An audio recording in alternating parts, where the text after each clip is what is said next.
Eu saúdo a todos na graça e na paz do nosso Senhor e Salvador Jesus Cristo. Eu sou o pastor Erivelto Soares. É um prazer ter você aí acessando o canal da Escatologia Plena. E hoje eu quero falar acerca de mais um assunto escatológico importante, trazendo informações precisas acerca do que seja o mistério da iniquidade. Porque eu tenho ouvido muitos absurdos acerca desse mistério. Às vezes, pesquisando na internet, olha, tem cada coisa que vou te contar. É triste, né? Ver quantos homens dito teólogos, estudiosos, homens que receberam a visão dos céus, de Deus, mas que fazem cada conclusão absurda, né? Cada conclusão de certos textos que dá até vergonha de repetir, né? Por exemplo, pessoas que apontam o papado como o homem da iniquidade. Olha, é um absurdo. Pessoas que apontam o governo americano como o homem da iniquidade. Misericórdia, não existe isso na Bíblia. A Bíblia, a palavra do Senhor, esse verso aqui de 2 Tessalonicenses, esses versos que descreve o versículo 1 do capítulo 2 até o versículo 9, não está tratando dessas coisas. Paulo está falando de algo específico, de um evento específico, para pessoas específicas, em um período totalmente específico. É isso que temos que identificar. Primeiramente, quando é que foi escrito 2 Tessalonicenses? Nós temos que ver a datação, temos que ver o contexto que estava fazendo com que Paulo chegasse a uma conclusão aos irmãos e que os irmãos entenderam muito bem. O texto em questão é 2 Tessalonicenses, capítulo 2, versículo 7. Com efeito, o mistério da iniquidade já opera, e aguarda somente que seja afastado aquele que agora o detém. Então vejam, o mistério da iniquidade já estava em operação. Paulo diz, já opera, estava retido, né? Estava num lugar quieto, ou seja, não estava em atividade até que fosse, porque ele estava detido, né? Até que o mistério fosse concluído, fosse terminado. Então ele ia surgir, o homem da iniquidade, descrito no verso 3, que Paulo fala, ninguém de nenhum modo vos engane, porque isso não acontecerá sem que primeiro venha a apostasia e seja revelado o homem da iniquidade, o filho da perdição, o qual se opõe e se levanta contra tudo que se chama Deus, ou objeto de culto, a ponto de assentar-se no santuário de Deus, ostentando-se como se fosse o próprio Deus. Então vemos aqui, queridos, que Paulo está tratando de um líder político. O assunto gira em torno do dia do Senhor. Havia certos ensinamentos dizendo que o dia do Senhor já tinha acontecido. E os irmãos daquela igreja estavam perturbados, estavam negando a fé, estavam adentrando a esses falsos ensinos, cujo qual o Senhor já tinha alertado lá em Mateus 24.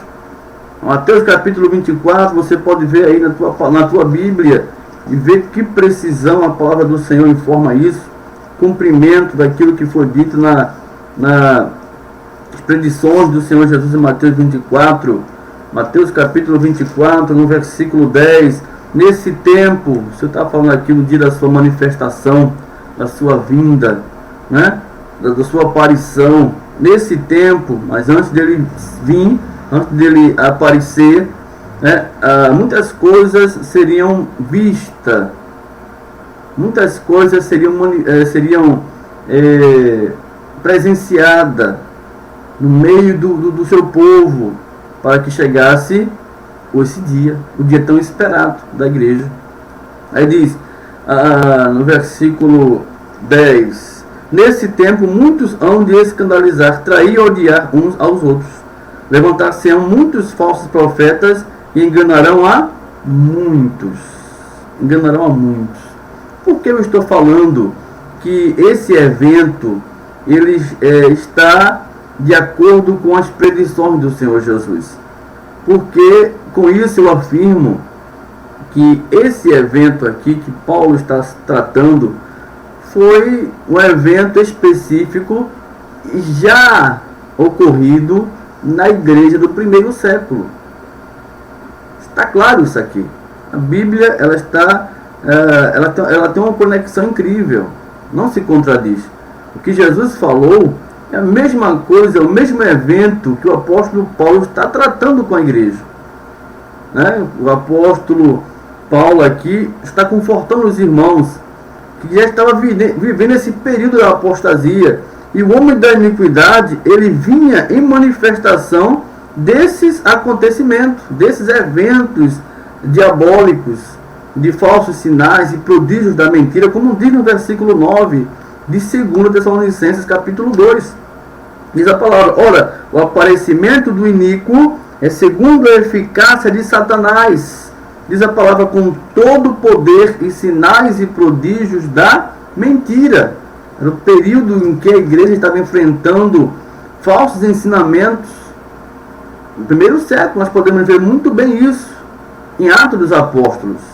Teudas foi um deles, um falso libertador. As pessoas aguardavam o Messias, ou as pessoas queriam um libertador político, um homem de guerra que pudesse livrá-los das garras de Roma. Então, todos aqueles que vinham em nome do Senhor, dizendo ser o Cristo prometido, que o dia tinha chegado, olha, as pessoas iam, eles esperavam ansiosamente esse dia, eles queriam se livrar do governo romano, queria estar livre das suas garras. Então, o primeiro século é o cenário ideal para que possamos entender o cumprimento desta passagem aqui. Não existe outro período. Não podemos ver esse acontecimento para 2012, para dezembro de 2012. Não podemos ver isso para 2050 e assim por diante. Pelos prognosticadores de mídia, por essas pessoas sem afeição da verdade, por homens inescrupulosos que não têm o entendimento da verdade. Então você tem que prestar bem atenção no que está tratando o texto aqui. Era um líder político, era um homem que vinha com esse poder maléfico de querer ser melhor do que Deus, querer ser mais do que Deus, né? Estaria num trono, queria estar acima do próprio Deus, né? E até então estava detido, mas que seria manifesto, porque o mistério estava em evidência.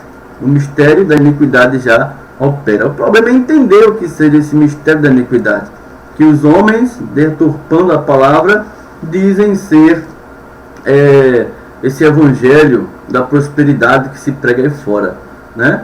Onde arrebanha milhões de pessoas, onde engana multidões, onde aparece na TV templos luxuosos, né? Imensos. Não encaixa com esse texto aqui, né? Embora sejam pessoas do engano, mas o texto não se encaixa com isso. Não podemos usar esse texto para dar vazão a esses fatos que estamos vendo nesses dias, em nome do Senhor Jesus. Quando é que Paulo escreveu essa epístola aqui? No ano de 51, depois da morte e ressurreição de Cristo. Vocês percebem bem, 51. 70 foi o ano cujo qual Jerusalém foi destruída pelos romanos, especificamente sob o governo do imperador Tito, né? O governo romano, cujo qual o imperador Vespasiano era o imperador. Tito era o general, né, que comandou ali o combate, a invasão em Jerusalém. Era o filho de Vespasiano, né? E tudo veio à tona, manifesto ali o grande dia do Senhor. Vamos entrar em detalhes acerca disso no decorrer dos nossos estudos aqui no canal da Escatologia Plena. Já encorajo você para que esteja sempre atento às coisas que estamos postando no YouTube em nome do Senhor Jesus. Agora vejam só, amados. Diz a palavra que esse homem seria um líder político, vinha com um poder devastador de um homem iníquo. A Bíblia diz: o filho da perdição, o homem da iniquidade, por ser um homem completamente maléfico, um líder político, mas que estava detido para que em breve pudesse ser o que? Revelado. Quem nós podemos, qual a pessoa certa que pode ser encaixada nesse perfil aqui? Será que é Osama Bin Laden? De jeito nenhum. Será que é o Papa Ratzinger, Bento XVI? De forma alguma. Será que é o presidente dos Estados Unidos? Não, também não. Será que é o presidente da China, do Japão, né, Paquistão? E a pessoa fica encontrando, né? Fica manipulando as situações para que se encaixe na palavra de Deus. Não existe isso, pelo amor de Deus. Não existe superstições. Temos que deixar isso de lado, deixar essas coisas de lado para dar crédito àquilo que a palavra está dizendo, né? Os futuristas é que pensam assim, né? Mas não pode ser assim. Nós temos que olhar para a Bíblia e entendê-la como ela é. Não é moldá-la ao meu bel prazer e pensamento. De forma alguma não pode ser assim. Então vejam, qual a pessoa que se encaixa neste perfil aqui? Não existe outro. Pela época, pelos eventos, pela característica do aparecimento do iníquo, só pode ser o imperador Nero, querido. O imperador Nero. Não tem outra pessoa. Só ele é a pessoa exata que encaixa bem neste perfil aqui. Quando Paulo escreveu essa epístola, os irmãos de Tessalônica, Nero, ele ainda não era imperador. O imperador naquela época era Cláudio. Nero, ele estava detido, né? Quem estava no poder era Cláudio, que muitas pessoas sabem, ele era o padrasto de Nero. Então o que acontece? Cláudio, ele estava ali na liderança do Império Romano, mas ele foi morto, ele foi assassinado por nada mais, nada menos do que pela mãe de Nero, a Agripina.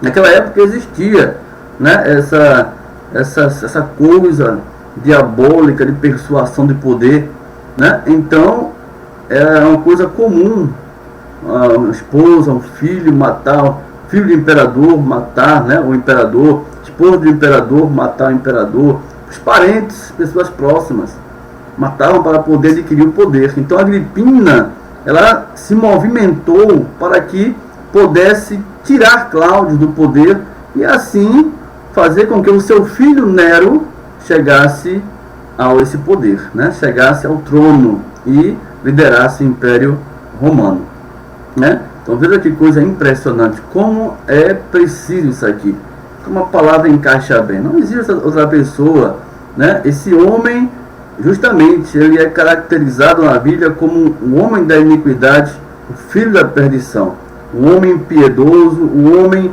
cruel, o homem iníquo. Esse homem, ele foi responsável pela morte da sua própria mãe.